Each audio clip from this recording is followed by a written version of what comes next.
ओम शांति। आज 10 जून 2020 है और हम सभी ने बाबा के साकार रूप से चले हुए मधुर महावाक्य अवश्य सुने होंगे। आज की मुरली से कुछ ज्ञान की पॉइंट्स का हम और अधिक क्लैरिफिकेशन लेंगे आदरणीय आशा दीदी से। ओम शांति दीदी। ओम शांति। आज बाबा ने कहा, मीठे बच्चे, अपना कल्याण करना है तो हर प्रकार की परहेज रखो। फूल बनने के लिए पवित्र के हाथ का शुद्ध भोजन खाओ। पवित्र के हाथ का शुद्ध भोजन क्या है वास्तव में, ये भी आप स्पष्ट करें। देखिए, हम सब इस समय रूहानी पेशेंट्स हैं। शरीर का इलाज डॉक्टर्स हॉस्पिटल्स कर देते हैं, लेकिन जो आत्मा का इलाज है, जो अंदरूनी इलाज है, उसका तो आज दिन तक कोई डॉक्टर पैदा नहीं हुआ। वो इलाज बाबा करते हैं। और बाबा जब हम बच्चों को एम देते हैं तो हमको पूरा खुशबूदार फूल बनना है। खुशबू भी हो, रूप भी हो, रंग भी हो, गंध भी हो, आकर्षण भी हो, ऐसा बनना है। आप कोई अच्छी चीज़ तैयार करते हैं तो आप अटेंशन रखते हैं ना, इस चीज़ को मैं इससे सेव करूं, इससे सेव करूं, इससे सेव करूं, ध्यान रखते हैं। आप अपने जीवन को बनाने जा रहे हैं।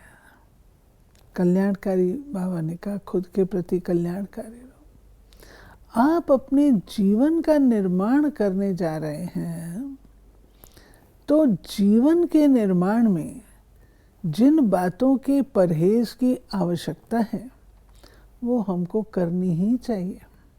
उदाहरण के रूप से, अगर हमारा बुद्धि योग फालतू बातों से भरा हुआ है तो क्या मेरी मूर्ति अच्छी होगी?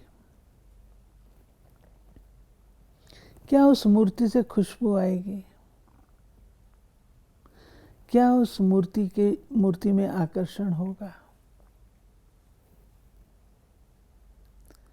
मुझे ध्यान देना पड़ेगा कि मैं अपनी बुद्धि को कौन सा भोजन दूं जिससे ये बुद्धि मेरी अच्छी रीत से काम करे और फालतू प्रकार के संकल्पों में ना जाए। दूसरी बात, किन किन चीज़ों से मेरी बुद्धि पर प्रभाव पड़ता है, सोचना पड़ेगा, क्योंकि जो परिवर्तन है वो तो मन और बुद्धि का है ना। किन किन चीज़ों का प्रभाव पड़ सकता है? तो कहा जाता है, जैसा संग वैसा रंग। तो मुझे कंपनी का भी परहेज रखना पड़ेगा। अच्छा खरबूजा खराब खरबूजे के साथ रह करके खराब हो जाता है। तो अगर मैंने अपनी कंपनी इस तरीके के लोगों की रखी जो कि मेरी बुद्धि को यदा कदा खराब करते हों, तो वो कंपनी मुझे परहेज में ले लेनी चाहिए। परहेज रखना है। ऐसे ही भोजन की बात है। भोजन आज दिन तक जो हम करते हैं, भोजन के लिए कहा गया, जैसा अन्न वैसा मन, जैसा पानी वैसी वाणी। मनुष्य शराब पीता है, उसकी वाणी क्या होती है? हमारे सामने है ना। ऐसे ही अन्न जो कहीं का खाता है, अगर वो अन्न शुद्ध नहीं है, क्या कारण है कि हम घर का बना हुआ भोजन पसंद करते हैं और होटल का नहीं करते हैं? आप होटल का भोजन पसंद करेंगे, आप कभी एक बाहर जाना पसंद करेंगे, लेकिन अगर आपको रोज़ ही कहा जाए होटल का भोजन खाओ तो आप क्या कहेंगे? नहीं, घर की दाल रोटी ठीक है, इतने व्यंजन की ज़रूरत नहीं है, यही कहेंगे। क्यों? क्योंकि होटल का जो भोजन है वो कोई और दृष्टिकोण से बना है, और जो घर में बना हुआ भोजन है वो निस्वार्थ भाव से बना है। अंतर आ गया? ऐसे ही वह भोजन जो शुद्ध मन से बना हुआ है, पवित्र मन से बना हुआ है, अच्छे संकल्पों से बना हुआ है, वो भोजन जो मंदिर में प्रसाद के रूप से मिलता है, जब प्रसाद बनाया जाता है उस समय वहाँ पर कितनी शांति, कितना अटेंशन रखते हैं कि कुछ और याद ना आए। क्यों? क्योंकि प्रसाद बन रहा है। ऐसे ही जब मैं अपने आप को मूर्ति बना रही हूँ, देवता बना रही हूँ, तो मुझे जो भोजन मैं कर रही हूँ वो भी ध्यान रखना है कि मैं ऐसी आत्माओं के हाथ का बना हुआ भोजन स्वीकार करूं जिनके मन में पवित्रता है। तो हर प्रकार की पवित्रता, चाहे स्थूल है चाहे सूक्ष्म, वो फॉलो करते हो। साथ में बाबा ने आज बहुत विस्तार से बताया कि किस प्रकार से भोजन हमको स्वीकार करना है। हम बाहर जाते हैं तो फिर साथ में भोजन लेकर जाएं, और अगर कोई तकलीफ़ होती है, बाबा ने लाचारी हालत में कहा कि तुम डबल रोटी खा लो, यानी ब्रेड खा लो। इस प्रकार से बाबा ने ये सारी चीज़ें स्पष्ट की हैं आज मुरली में। देखिए, करने वाले के पास सब कुछ संभव है, वो करना चाहे तो सब कुछ कर सकता है। आप खाना बना करके भी ले जा सकते हैं, आपका लंबा टूर है तो आप छोटा सा राइस कुकर भी लेके जा सकते हैं, उसमें बना भी सकते हैं। करने पर है, जो व्यक्ति करना चाहे उसके लिए सब संभव है।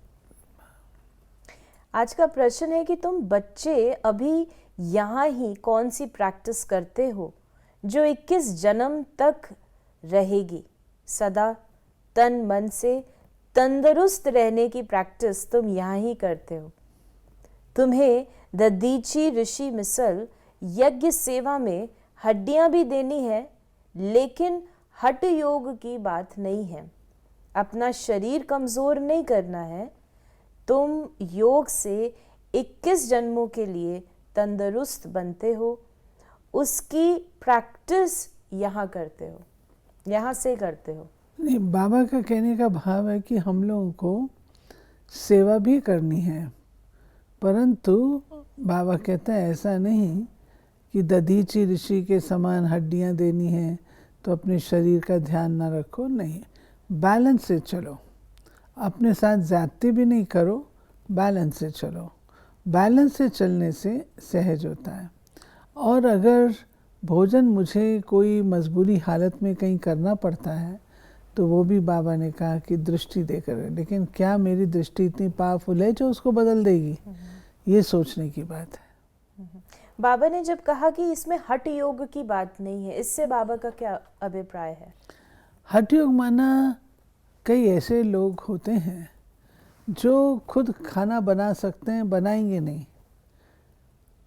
लेकिन चने पर चलेंगे। ये तो कोई राइट बात नहीं है। ज्ञानी, ये ज्ञानी स्टेज नहीं है। एक भाई था, वो कितने साल चने पर ही रहता था, तो ये तो ठीक बात नहीं है। इसको भी बाबा राइट नहीं कहता है। इसको बाबा कहता है हठ योग। आप अपने हाथ से बना लीजिए, कुछ कर लीजिए, कुछ आपको और ऑप्शन मिल सकता है, तो हठ योग नहीं करो। बाबा ने कहा बच्चे समझते हैं रावण तो नामी ग्रामी है, भल ताकत रावण में बहुत है, परंतु दुश्मन तो है ना। आधा कल्प का बाबा ने कहा दुश्मन है।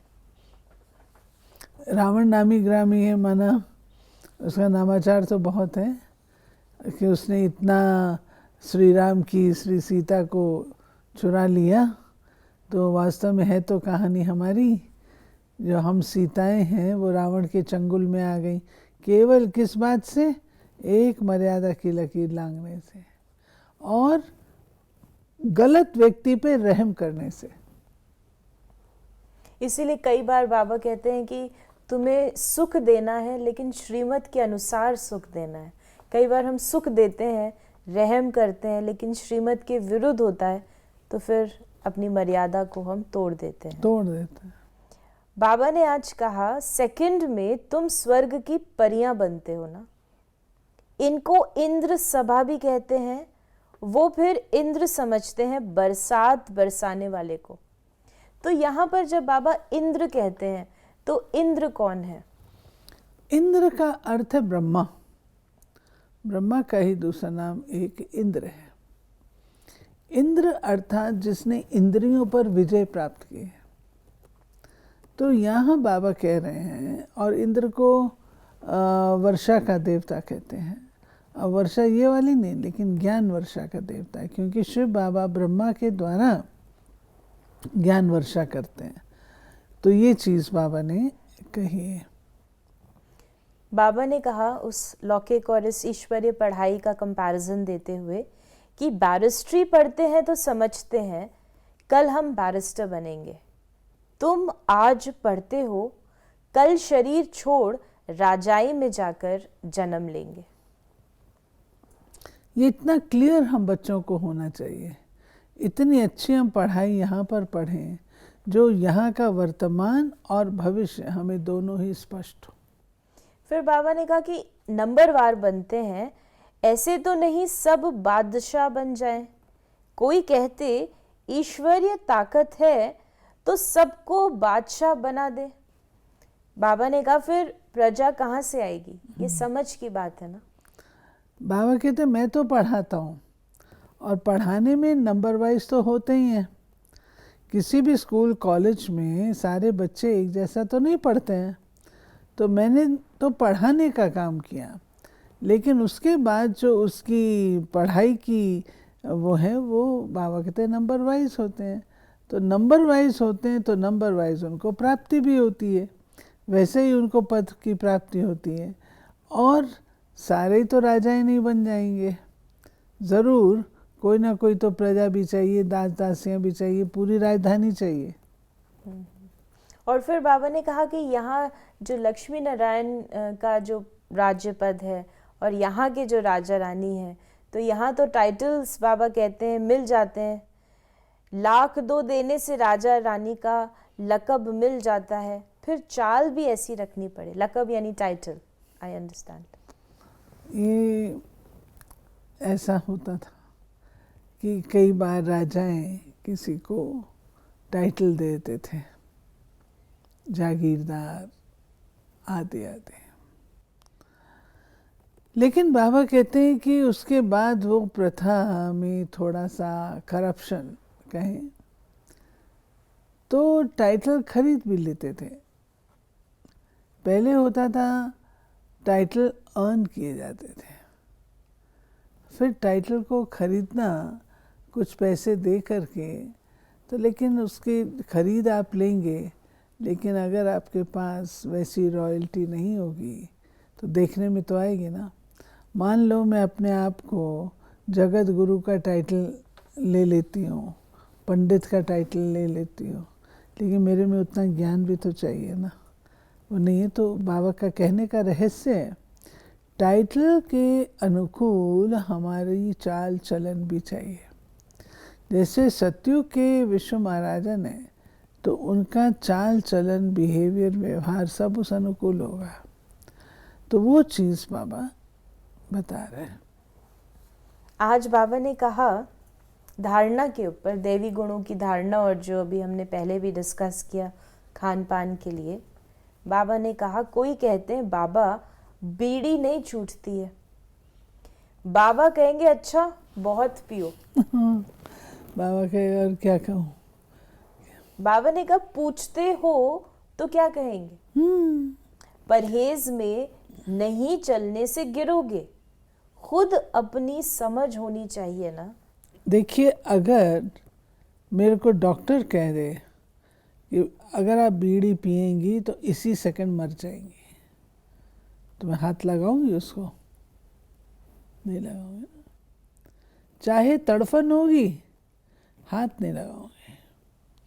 क्यों? मुझे वो सामने दिख रहा है और ये मुझे दिखता नहीं है इसका रिजल्ट, तो मैं बाबा के सामने जाके बोलूं बाबा ये नहीं होता है, ये नहीं छूटता है। बाबा क्या कहेगा? अच्छा और करो, खूब पियो, अच्छा है। बाबा ये हमको शर्मा रहे हैं कि बच्चे तुम एक छोटी सी बीड़ी को नहीं जीत सकते हो। जहाँ चाह है वहाँ राह है। हमारे पास यहाँ पर ORC में प्रिंसिपल्स के कोर्सेज चलते थे, ट्रेनिंग कोर्सेज एजुकेशन मिनिस्ट्री के द्वारा होते थे। उनमें एक सज्जन बहुत सिगरेट पीते थे या बीड़ी पीते थे,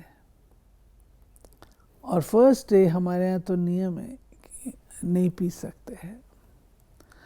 फर्स्ट डे वो क्लास के बीच में खड़े होके बोले आप हमारी पर्सनल लाइफ में इंटरफेयर करते हैं। हम लोगों ने कहा आप ज़रूर लीजिए, आपकी अपनी पर्सनल हैबिट है, ज़रूर करिए, लेकिन इस बाउंड्री के बाहर, बाउंड्री के अंदर रह करके नहीं आप कर सकते। उसने व्यक्ति ने पुरुषार्थ किया। 40 साल से वो व्यक्ति सिगरेट पीता था, 40 साल से, लेकिन उसको कोई बात लग गई। उसने मेहनत की, पुरुषार्थ किया, मछली की तरह तड़पा, लेकिन 5वें दिन जब वो जाने लगा तो क्या अनुभव सुनाया कि मैं आज अपना सिर ऊंचा करके घर में प्रवेश करूंगा। तो जहाँ चाह है वहाँ राह है। बाबा क्या करेगा इसमें? यानी हमें अपनी दृढ़ता को बढ़ाना है। Of course. और बाबा ने आज ये भी कहा कि देवता बनने वाले बच्चे अंतर्मुखी बन अपने आप से बातें करो कि जब हम देवता बनते हैं तो हमारी चलन कैसी होनी चाहिए, यानी रियलाइजेशन। आप बताओ, किसी देवता के मंदिर में सिगरेट लेके जाता है कोई? ये नई निकली है, ज़रा स्वीकार करके देखिए, ले जाता है कोई? क्यों नहीं ले जाता? तो जब मैं देवता बनने वाली हूँ तो मैं ये कैसे स्वीकार कर सकती हूँ? आज की मुरली में वरदान है सत्यता, स्वच्छता और निर्भयता के आधार से प्रत्यक्षता करने वाले रमता योगी भव। परमात्म प्रत्यक्षता का आधार सत्यता है और सत्यता का आधार स्वच्छता और निर्भयता है। यदि किसी भी प्रकार की अस्वच्छता अर्थात सच्चाई सफाई की कमी है या अपने ही तमो गुणी संस्कारों पर विजयी बनने में, संस्कार मिलाने में या विश्व सेवा में के क्षेत्र में अपने सिद्धांतों को सिद्ध करने में भय है, तो प्रत्यक्षता नहीं हो सकती। इसलिए सत्यता और निर्भयता को धारण कर एक ही धुन में मस्त रहने वाले रमता योगी सहज राजयोगी बनो, तो सहज ही अंतिम प्रत्यक्षता होगी। बहुत लंबा वरदान है। हाँ, इसमें बाबा ने जो ये चीज बताई कि विश्व सेवा के क्षेत्र में अपने सिद्धांतों को सिद्ध करने में भय है। सत्यता, जब हमको ये पक्का है ये सत्य है, तो हम निर्भय क्यों नहीं होंगे? या तो मुझे अपने सत्य पर निश्चय नहीं है या मैं घबराती हूँ, लेकिन जहाँ सत्यता है वहाँ निर्भयता होगी। इसलिए बाबा ने कहा है जो बाबा ज्ञान देता है, सत्य ज्ञान देता है, उसको औरों के आगे बताने में निर्भय रहना चाहिए। स्लोगन है बेहद की दृष्टि, वृत्ति ही यूनिटी का आधार है, इसलिए हद में नहीं आओ। बहुत अच्छा। अगर हद की होती है तो डिविजन्स हो जाएंगे, दूरियां हो जाएंगी, और बेहद अगर आत्मिक दृष्टि से देखेंगे, हद है देह, अगर देह और देह अभिमान वश हम देखेंगे तो दूरियां होंगी, और आत्मा की दृष्टि से जो बेहद है उस रूप से देखेंगे तो यूनिटी सहज हो जाएगी। तो ये थे बाबा के आज के महावाक्यों का और अधिक स्पष्टीकरण, जिसमें बाबा ने विशेष हमें अंतर्मुखी होकर अपने आप से बातें करने को कहा कि हमारी चलन, हमारी धारणाएं क्या देवताओं के मिसल हैं, हमारा भोजन शुद्ध है, हम पवित्र के हाथ का पवित्र वृत्ति के साथ उस भोजन को स्वीकार करते हैं। ये सभी बातें हमको चेक करनी है।